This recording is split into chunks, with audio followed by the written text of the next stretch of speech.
मेरा यकीन कर लो, मैं एक काराबे हूं। मैं अपने खानदान के साथ हूं, अपने खून के आखिरी कतरे तक। ठीक है,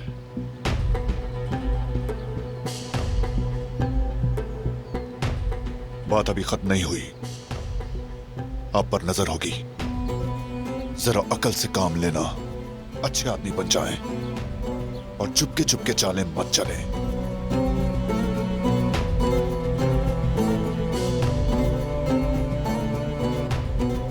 अब आपकी चालें छुपी नहीं रहेंगी, समझे?